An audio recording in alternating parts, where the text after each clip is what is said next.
Holla ballers, what's going on? It's Preacher, and I am bringing you a Disciplined Priest guide and gameplay. I've decided on the Iron Juggernaut, and as you can see, we have one stack of determination. You might enjoy the chat, actually. Our bro tank is defending his bro pull. Well, half the raid wasn't there. It was actually quite hilarious to see what shock pulse does to people who are outside of the door, where Mr. Vol'jin stood, is it actually sends them way into the distance, which I actually think is pretty cool. I've decided on the Iron Juggernaut, as it's one of those fights that healers in general, especially new healers, which is what I always try and aim my guides at, really struggle with. Because you can't sort of flat out spam by about 40% or even earlier than that. You're actually going to run out of mana if you try and play in a sort of usual sort of LFR style where you can spam merrily away and everything goes wrong. It's also a fight with very predictable sorts of burst damage. And I like that because as a Disciplined Priest, our big job is burst damage, okay? And preventative damage. We need to be proactive in making sure that that isn't a problem. And if we sort of play in the usual sort of, oh, people took damage, now I need to heal them kind of way, we're going to have a bit of a bad time. Disciplined Priest is kind of fun. If you want my personal opinion on it, it is kind of fun. I don't enjoy it as much as Holy.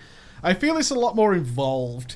Now, that might sound really slacky, right? It sounds really slacky because it is predictive in nature and it's proactive.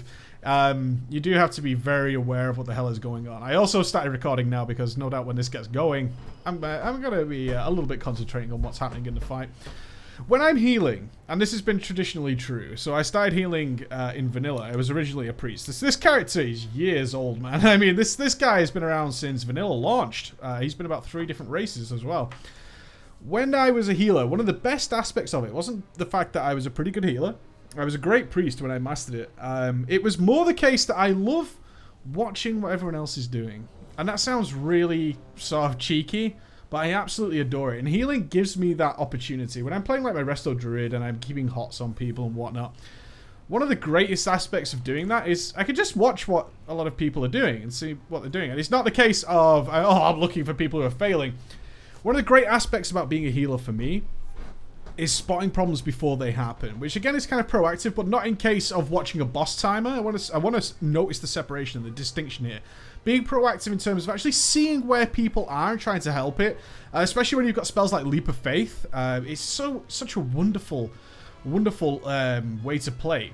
Alright, so you get Leap of Faith. Oh, pulling in 10 seconds. Oh, the food buff. Alright, I'm not going to be there for the super early shield. We actually have a pretty good other priest in here. I think it's the Sado, perhaps. He's been Johnny on the spot in blocking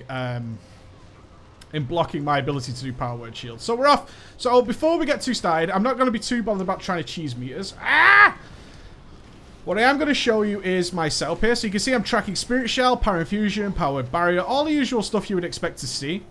I also want to kind of point out that I have this Holy Fire macro, yeah? I talked about it in the other guide. So if you're looking for your basic gearing guide, I would really encourage you guys to check that out. And it's basically, you see I'm not targeting anything. It will find my nearest enemy and it will instantly Holy Fire them. That's the idea behind it, alright? It's a very simple sort of thing. So the next thing I want to show you is this Rapture. I couldn't really show Rapture in the early style, but you see the way it's procced? It's giving me this cooldown. So that is my cooldown on Rapture.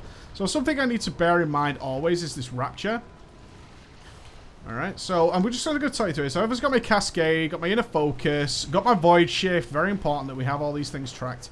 And this is what you need to be focusing on. So you can see, oh, the other Disc Priest. Always a nightmare, actually, to play with another Disc Priest. I personally don't like it. I think one Disc Priest per raid could be a hell of a difference. And then I think if you've got 2 who aren't communicating properly, then you're going to have a really bad time because they don't interact very well. In my opinion, anyway, they don't interact very well. I don't think so. So I'm going to drop some Spirit Shells on here. Oh, dude, you're in a bad way. I would Void Shift you, but I'm kind of saving that if that tank gets rezzed. He kind of took so many debuffs there. Poor guy. Poor guy taking all the debuffs. So what I'm doing on terms of UI, before we get too into this, is I'm tracking Holy Fire. I'm going to be keeping that up to build up my evangelism in a way that allows me to take very, very quick advantage of it. I'm keeping things like Inner Focus on cooldown. I think they're very important spells to be doing that with.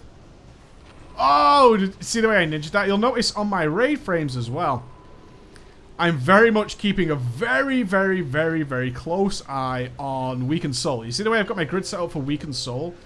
I think that is vastly, it's hugely important. It really is important to keep an eye on that, because if you're not trying to take advantage of your Raptor procs like this, you really are starting to suffer in terms of what you can do. Cool, cool. Right, shock pulse. So first of all, we're going to barrier this. I've got my spirit shell for the next one. Use my body and soul to get back into the action pretty quickly. I'm actually going to put the prayer of mending on myself. Right, now I'm going to use Power Infusion Spirit Shell. You might be panicking, but remember, I'm a Disc Priest. My job is to prevent damage and try to get Spirit Shells on as many people as possible. Very, very handy to be able to do that. Now we're going to use the Inner Focus. Try and heal people up through this. I mean, it is ultimately just kind of spamming. There's no doubt about that.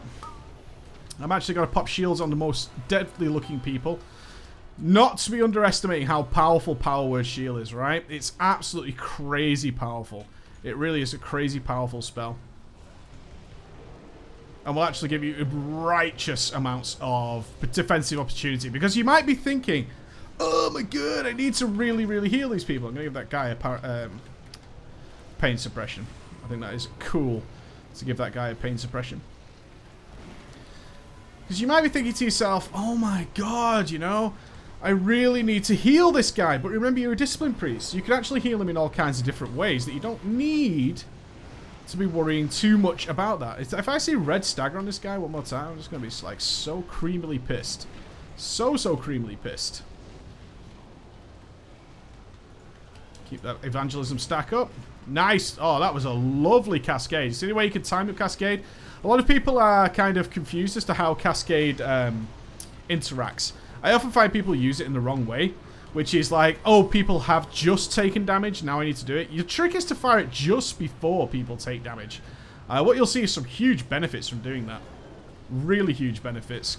Jeez, these guys are taking a lot of damage. That's just... not that you shouldn't cast it when people are taking a lot of damage. Let's not get this wrong, by the way. Not that you shouldn't do that. I'm going to drop a nice, big, great heal on... Not on you. Whoa, what a swift cancel. Gotta be cancelling spells, guys. Gotta be cancelling those spells. So I'm actually kind of saving my Spirit Shell and whatnot for later on in the fight.